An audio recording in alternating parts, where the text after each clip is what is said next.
वैसे कहने को तो आज मार्केट अपसाइड है, लेकिन एक कंपनी में भारी गिरावट देखने को मिल रही है, जो है टाटा ग्रुप की कंपनी, जिसने मंगलवार को शेयर बाजार में निवेशकों को बड़ा झटका दिया है। Fashion retail company trend limited के शेयरों में एक ही दिन में करीब 11% की गिरावट देखने को मिली है। इस गिरावट से कंपनी का मार्केट कैप लगभग 18,000 करोड़ रुपए घट गया है।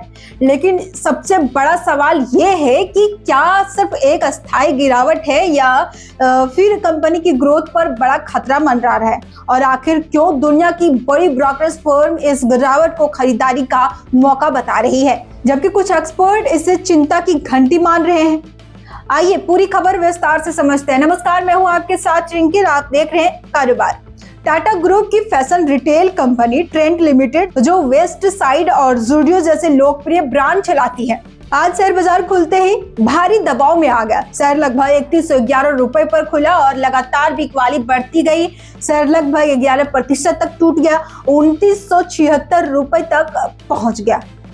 इस तेज गिरावट की सबसे बड़ी वजह रही कंपनी के पहली तिमाही यानी क्वार्टरली FY27 के बिजनेस अपडेट। कंपनी का रेवेन्यू सालाना आधार पर 19% बढ़कर 5666 करोड़ रुपए पर जरूर रहा, लेकिन बाजार को उम्मीद लगभग 22% की ग्रोथ थी। यानी कंपनी ने कमाई बढ़ाई, लेकिन जितनी उम्मीद थी उतनी नहीं बढ़ा सकी। यही वजह रही कि निवेशकों ने मुनाफा वसूली शुरू कर दी। दरअसल पिछले कुछ महीने में ट्रेंड के शेयर शानदार परफॉर्मेंस कर चुके थे। केवल एक महीने में शेयर लगभग 23% तक चढ़ा और मार्च 2026 के निचले स्तर से करीब 50% की तेजी दिखा चुका था। इतनी मजबूत रैली के बावजूद निवेशकों को उम्मीद थी कि कंपनी की ग्रोथ और तेज होगी। खासकर पिछली तिमाही में लगभग 20% की ग्रोथ देखने के बाद बाजार को लगा था कि परफॉर्मेंस उससे भी बेहतर रहेगा, लेकिन ऐसा नहीं हुआ और उम्मीदों से थोड़ा कमजोर आंकड़ा आते ही शेयरों में बड़ी गिरावट देखने को मिली। जून के महीने में ट्रेंड ने कुल 26 नए फैशन स्टोर खोले। इसके साथ कंपनी के कुल स्टोरेज की संख्या बढ़कर लगभग 1312 हो गई। इसमें सबसे ज्यादा विस्तार ज़ूडियो ब्रांड में हुआ, जहां 19 नए स्टोर खुले और कुल संख्या 982 तक पहुंच गया। वहीं वेस्ट साइड ने केवल एक नया स्टोर जोड़ा और उसके कुल स्टोर 301 हो गई। पहली नजर में ये आंकड़े काफी अच्छे लगते हैं, लेकिन असली चिंता कहीं और है। कंपनी के कुल स्टोर की संख्या सालाना आधार पर लगभग 26% बढ़ी है, लेकिन प्रति स्टोर रेवेन्यू करीब 5% घट गया। इसका मतलब ये हो सकता है कि नए स्टोर से अभी उतनी कमाई नहीं हो रही है, या फिर पुराने स्टोर के ग्राहकों को बंटवारा नए स्टोर में हो रहा है। यही आंकड़ा निवेशकों और विश्लेषकों के बीच चिंता का विषय बना हुआ है। दुनिया की बड़ी ब्रोकरेज कंपनियां जैसे मॉर्गन स्टैनली, ब्रिटेन इस गिरावट को ज्यादा गंभीर नहीं मानती।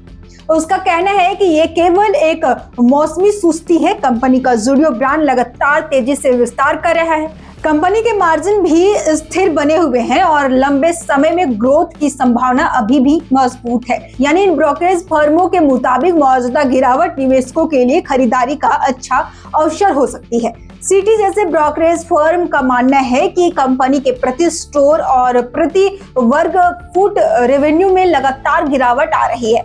इसके अनुसार ये केवल एक तिमाही की समस्या नहीं है, बल्कि एक ढांचागत चुनौती भी हो सकती है। जैसे जैसे कंपनी छोटे शहरों में तेजी से विस्तार कर रही है, वहां प्रति स्टोर बिक्री पहले जितनी मजबूत नहीं दिख रही है। अगर यही ट्रेंड जारी रहता है तो भविष्य में कंपनी की कमाई पर दबाव बढ़ सकता है।